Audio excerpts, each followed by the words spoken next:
क्या आप मुझे और मुझे जानते हैं? अगर नहीं तो जाके पहले हमारी इंट्रो वीडियो देखो, उसके बाद यहाँ आइएगा। Link is in the description.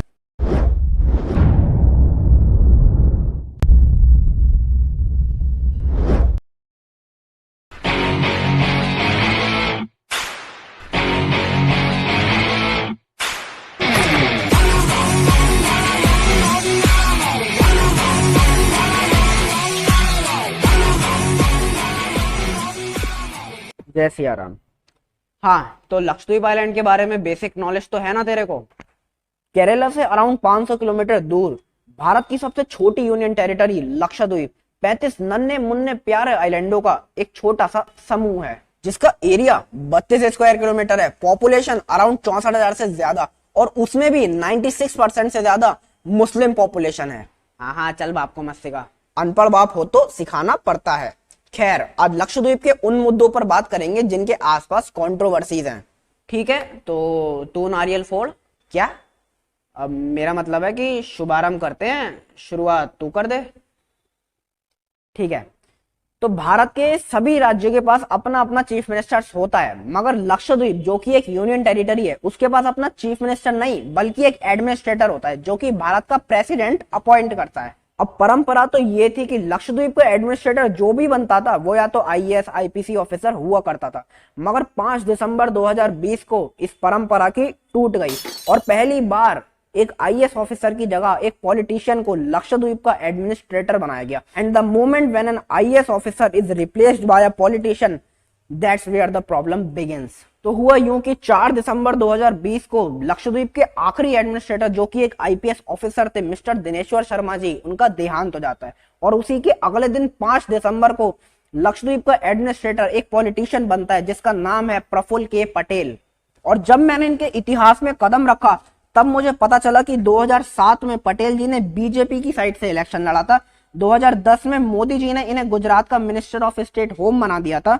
29 अगस्त 2016 को यूनियन टेरिटरी दामन एंड दीव, और उसके बाद 30 दिसंबर 2016 को एक और union territory Dadra and Nagar Haveli का एडमिनिस्ट्रेटर इनको बना दिया जाता है। 2 यूनियन टेरिटरीज का एक एडमिनिस्ट्रेटर इज जस्ट लाइक 2 छोटे राज्यों का एक ही सीएम। उसके बाद पटेल साहब ने दोनों यूनियन टेरिटरीज को मिलाकर एक कर दिया, Dadra and Nagar Haveli and Daman and Diu, और आज करंटली वो उसके भी एडमिनिस्ट्रेटर हैं।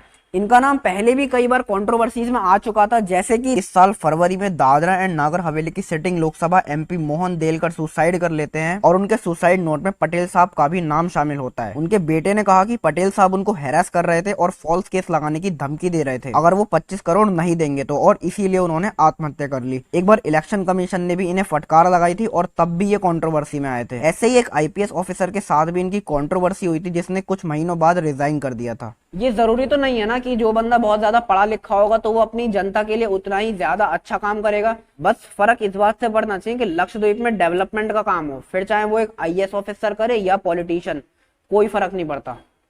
पटेल साहब के इतिहास में काफी सारे डेवलपमेंट के काम भी आते हैं, तो जब उनके इतिहास की बात करो तो जरा इन्हें भी कंसीडर कर लिया करो। खैर, तो आज हम जिन लॉज या ड्राफ्ट्स के बारे में बात करने वाले हैं वो कुछ इस प्रकार से हैं। अभी आपकी ब्लर स्क्रीन पर काले अक्षरों से जो शब्द लिखे हुए हैं यही वो नए ड्राफ्ट और लॉज हैं जो प्रफुल्ल पटेल जी द्वारा लाए जा रहे हैं लक्षद्वीप में। अगर मेरे जितने आलसी नहीं हो तो वीडियो पॉज करके सारे नाम पढ़ लो। तो सबसे पहले बात करेंगे एलडीआर की। इस बार नारियल तू फोड़। ठीक, तो एलडीआर के अंतर्गत सरकार या उनके अफसरों के पास ये ताकत है कि वो किसी की भी जमीन को उठा सकते हैं। अब उठा लेना इन द सेंस की डेवलपमेंट पर्पस के लिए किसी को भी उसकी जमीन से रिमूव या रेलोकेट कर सकती है सरकार। अब कल को मैं तेरे पास आके बोलूं कि मैं तेरा ये फ्लैट तुझसे छीन रहा हूं फॉर सो कॉल्ड डेवलपमेंट, तो तुझे कैसा लगेगा? बिल्कुल नहीं, क्योंकि ये फ्लैट बाजू वाले शर्मा जी का है, तू और मैं यहाँ पे सिर्फ किराएदार है। भूल गया क्या? अबे चूहिए, मान ले कि तेरा घर है, तेरी कमाई से बनाया हुआ घर, तब तो विरोध करेगा? बिल्कुल करूंगा। तो ये साबित हो गया कि ये कानून पूरी तरह से अनडेमोक्रेटिक और अनकॉन्स्टिट्यूशनल है। #revoke LDAR। रुको भ्राता, कुछ बोलने का अवसर हमें भी प्रदान करो। अब मान ले कि तू किसी राज्य का सीएम है जहां पे अराउंड 50,000 लोग रहते हैं। अब वैसे तो तेरी औकात नहीं है, बट फिर भी मान ले कि तू सीएम है। अब तुझे अपने राज्य में एक लंबी सी सड़क बनवानी है। वैसे तो तू बनवाएगा नहीं, बट मान ले, ठीक है। अब सड़क बनने पे काफी सारे लोगों को काम मिलेगा, ट्रैफिक मेंटेन होगा, लोगों को सुविधाएं होंगी और भी बहुत फायदा होगा सड़क बनने के बाद। मगर एक दिक्कत है, रास्ते में 10 लोगों के घर पड़ रहे हैं जिन्हें तुझे ना चाहते हुए भी तोड़वाना पड़ेगा अगर सड़क बनवानी है तो। अब तू मुझे एक बात बता, क्या तू उन 10 लोगों के चक्कर में बाकी हजारों लोगों को इग्नोर करके सड़क बनवाने का काम रुकवा देगा? बिल्कुल बनाऊंगा, रोड तो ज्यादा जरूरी है। सेम यही चीज लक्षद्वीप में है, अगर जरूरत पड़ेगी तो सरकार गिनती के कुछ लोगों की जमीनें लेगी और उनको बकायदा कंपनसेट भी करेगी, जिससे बाद में वहां के रहने वाले लोगों का ही फायदा होगा और टूरिज्म भी बढ़ेगा।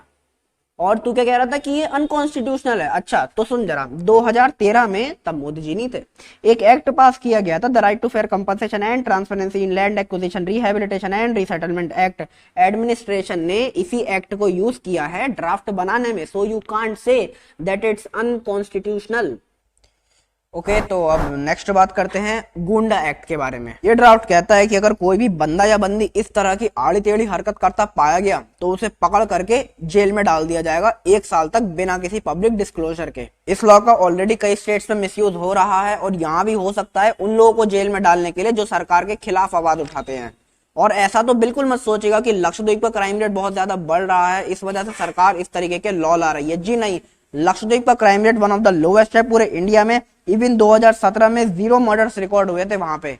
और एमसी सोच कि आज तूने सरकार के खिलाफ कुछ बोल दिया और कल पुलिस तुझे तेरे घर से उठा करके जेल में डाल दे इस एक्ट के तहत, तो तुझे कैसा लगेगा?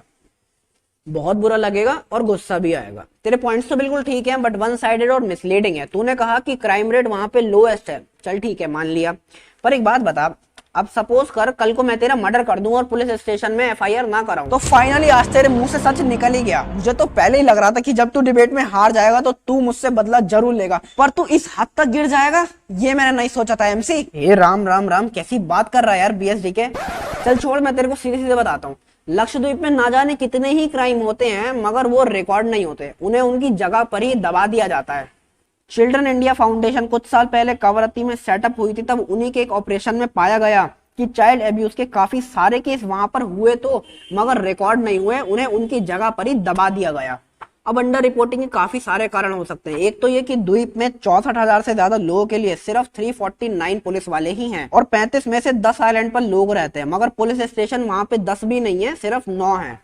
दूसरी चीज की कोई भी क्राइम को रिपोर्ट करवाने के लिए लोगों को कवरत्ती तक ट्रैवल करना पड़ता है, तो इसीलिए भी काफी सारे लोग ट्रैवल नहीं करते उतनी दूर तक और क्राइम जहां होता है वहीं पे दब जाता है। और हाँ, वहां क्राइम इतना ज्यादा नहीं है जितना नशाबाजी और आतंकवाद है। Let me spit some facts. Kerala आतंकवाद का गढ़ है और लक्षद्वीप जो कि केरला के बिल्कुल आमने सामने है, इधर लोगों का मूवमेंट सबसे ज्यादा होता है। 15 ISIS के इस्लामिक टेररिस्ट लंका से शायद द्वीप के लिए रवाना हुए। 15 पाकिस्तानीज पकड़े गए लक्षद्वीप में इलीगल तरीके से। इलीगल बर्थिंग हो रही है विदेशी जहाजों की, जो कि एक सीरियस सिक्योरिटी कंसर्न है। और ड्रग ट्रैफिकिंग के भी काफी सारे केसेस हो चुके हैं। मार्च में 3000 करोड़ से भी ज्यादा के ड्रग्स सीज हुए थे मिनिकॉय आइलैंड में। और सुनो क्या क्या मिला, 300 किलो की हीरोइन, लड़की नहीं ये 5 AK-47 rifle with 1000 live rounds. 5 मार्च को 200 kilo high grade heroin, 60 kilo hash. नवंबर 2020 में 5 वेपन्स, 120 किलो नारकोटिक्स जिनकी कीमत अप्रोक्स 1000 करोड़ है वो मिले।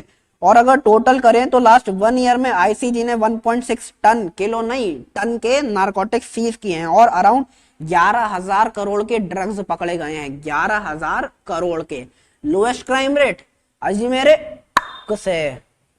ये बात तुम्हारे जर्मनी वाले भैया नहीं बताएंगे क्योंकि प्रोपेगेंडा भी तो चलाना है। अच्छा चल मान लिया कि वहां क्राइम और टेररिज्म बहुत बढ़ रहा है। मान लिया से क्या मतलब है बे तेरा? ये जो इतनी सारी न्यूज दिखाई ये फोटोशॉप लग रही है तुझे? हाँ चल मतलब ठीक है कि वहां पे क्राइम बहुत है मगर रिकॉर्ड नहीं हो रहा है, पर तू भी इस बात को एडमिट कर कि इस लॉ का गलत इस्तेमाल हो सकता है उन लोगों को जेल में डालने के लिए जो सरकार के खिलाफ बोलेंगे। And it's a genuine concern. हाँ हो भी सकता है, नहीं भी हो सकता है। इसके लिए ग्राउंड लेवल पे सख्त से सख्त निगरानी रखनी पड़ेगी सरकार को। खैर नेक्स्ट बात करते हैं पंचायत रेगुलेशन के बारे में।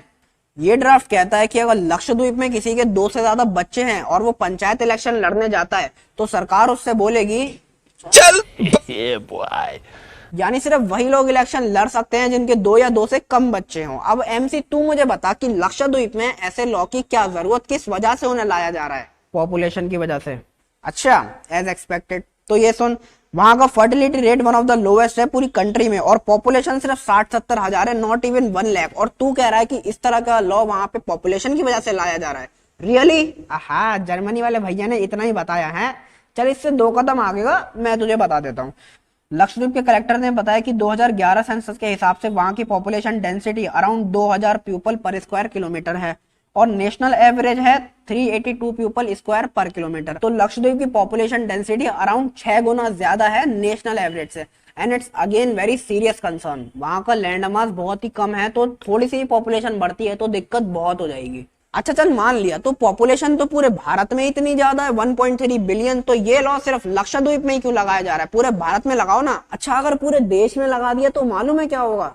मैं बताता हूँ। 303 में से 96 बीजेपी एमपीज ऑटोमेटिकली डिस्क्वालीफाई हो जाएंगे और इलेक्शन कमीशन उनसे बोलेगा निकल, पहली फुर्सत में निकल, कोई जरूरत नहीं हिंदुस्तान को तेरी। अबे बीएसडी के, तूने कुछ रिसर्च की भी है या बस जर्मन वाले भैया की वीडियो देख के आ गया? तूने दोनों बातें गलत बोली हैं। पहली बात तो ये लॉ सिर्फ लक्षद्वीप में नहीं बल्कि राजस्थान, तेलंगाना, आंध्र प्रदेश, गुजरात, महाराष्ट्र, उत्तराखंड और कर्नाटका में बहुत पहले से ही है। दूसरी बात, अगर ये लॉ बची हुई स्टेट्स में या पूरे इंडिया में एक साथ भी लागू हो जाता है ना, तो भी बीजेपी या किसी भी पार्टी का एक भी एमपी डिस्क्वालीफाई नहीं होगा। अच्छा कैसे? मैं 100% श्योर हूं कि तूने ओरिजिनल ड्राफ्ट तो पढ़ा ही नहीं है और शायद ही तेरे जर्मन वाले भैया ने पढ़ा होगा। ओरिजिनल ड्राफ्ट के पेज नंबर 9 में ये 2 बच्चों वाली बात लिखी और उसी के नीचे के 2 पैराग्राफ कहते हैं कि जिस दिन में ये लॉ लागू होगा, अगर उस दिन तक आपके 2 से ज्यादा बच्चे हैं तो आपको डिस्क्वालीफाई नहीं किया जाएगा। पर हाँ, अब आप अपने आप पर कंट्रोल करें और अब इससे ज्यादा बच्चे पैदा ना करें। दूसरा पैराग्राफ कहता है कि लॉ लागू होने के 1 साल के अंदर अगर आपकी महरिया प्रेग्नेंट हो जाती है और 2 से ज्यादा बच्चे हो जाते हैं, तब भी आप पंचायत का हिस्सा ही रहेंगे, डिस्क्वालीफाई नहीं होंगे 1 साल के अंदर लागू होने के बाद। और इस ड्राफ्ट की सबसे बढ़िया बात तो ये है कि 50% सीट्स महिलाओं के लिए रिजर्व करी गई है। इससे वुमन एम्पावरमेंट बढ़ेगा। मगर अफसोस तुम्हारे जर्मनी वाले भैया ने ये भी नहीं बताया।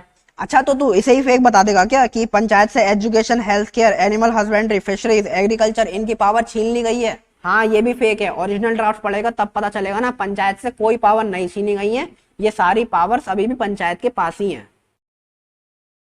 चल कोई ना भाई, ऐसे ही होता है जब आप जर्मन वाले भैया को अपना ऑथेंटिक सोर्स मान के उन पे भरोसा कर लो, फिर वो तुम्हें फेक न्यूज और मिसलीडिंग आर्टिकल चिपका के साइट से निकल ले और उसके बाद तुम ओरिजिनल ड्राफ्ट भी ना पढ़ो, तो कोई नहीं भाई, ऐसा ही होता है फिर तो। अबे तो तूने कौन सा इतने लंबे लंबे ड्राफ्ट पढ़े हैं? बस स्ट्रिंग एंड ओपन लेटर की वीडियो देख के आ गया और अब नक्शेबाजी दिखा रहा।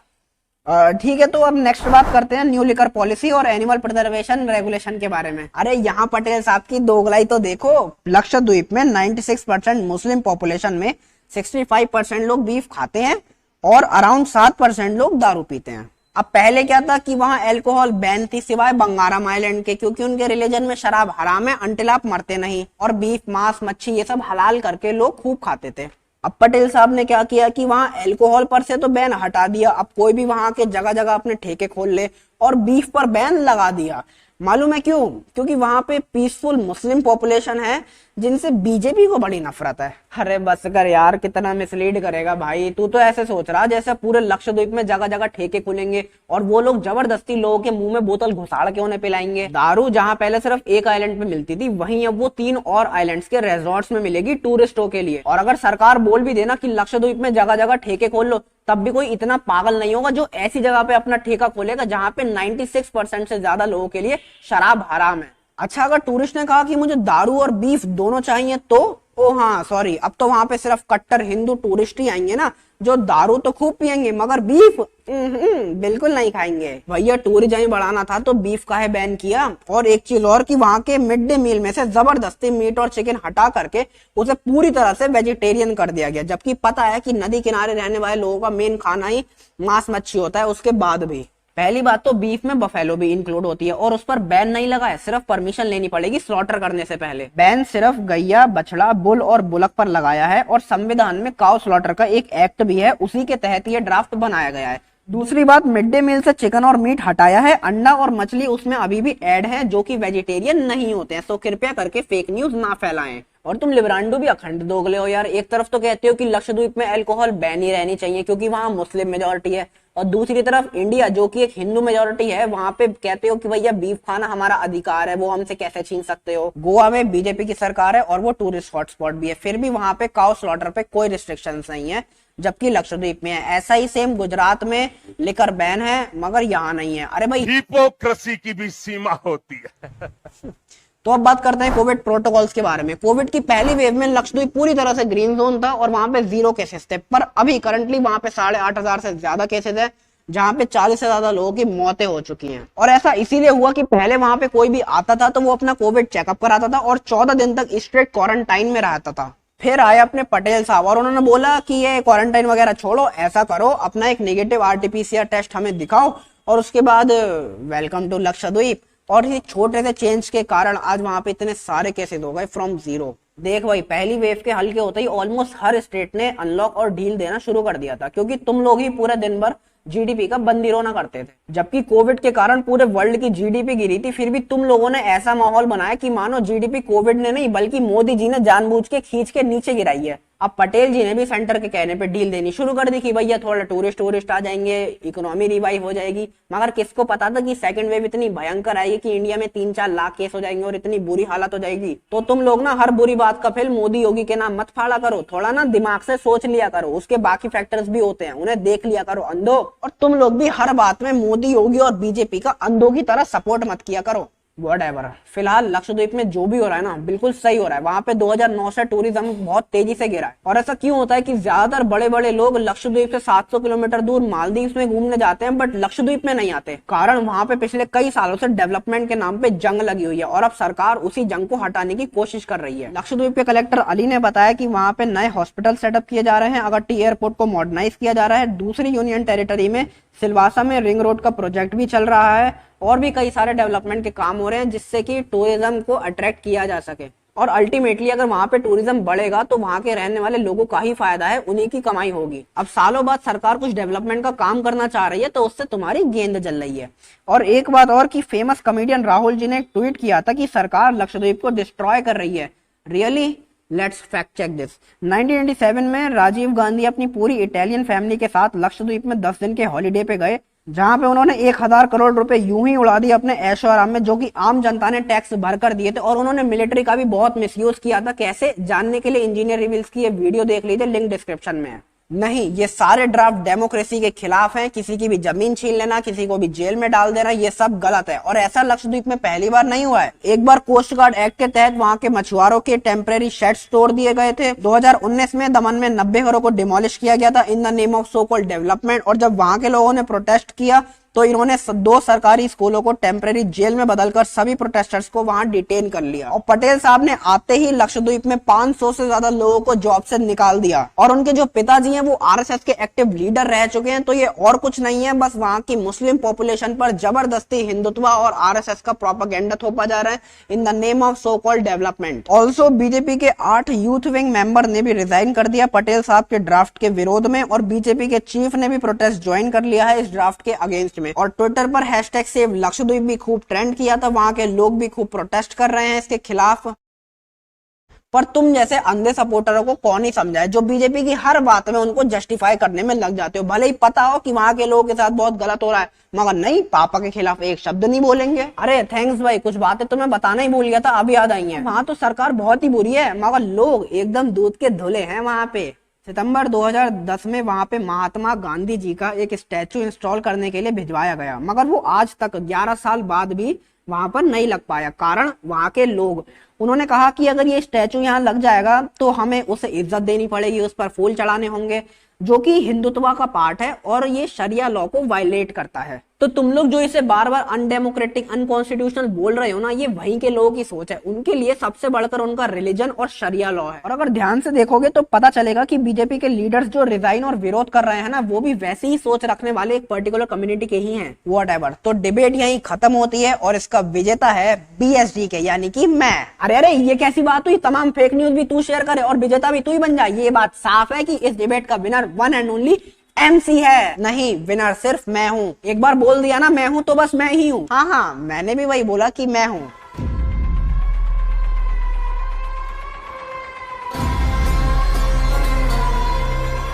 दोस्तों अब आप ही कमेंट करके बताओ कि मैं जीता या मैं। लाइक भी कर देना, सब्सक्राइब भी कर देना और उसके बाद घंटी भी दबा देना और 2-4 कमेंट हमारी तारीफ में और लिख देना और शेयर भी करना। कहाँ करोगे? WhatsApp, Facebook, Instagram, Twitter, Tinder, Snapchat, Snaptube, Redtube, सब पे ब्लैक फंगस की तरह ये वीडियो फैला दीजिए। वीडियो यहीं खत्म। जय श्री राम। तू तो एथीस्ट था ना? अबे वो तेरी संगत का असर है। जय हिंद। जो लोग ये वीडियो देख रहा है ना, प्लीज मत देख। अगर देख रहे हो ना तो प्लीज इसको लाइक और फॉलो करके आगे बढ़ा दीजिए। ये लड़का बहुत ही मेहनत कर रहा है। प्लीज इस वीडियो को वायरल कर दो और सुपर से डुपर बना दो प्लीज।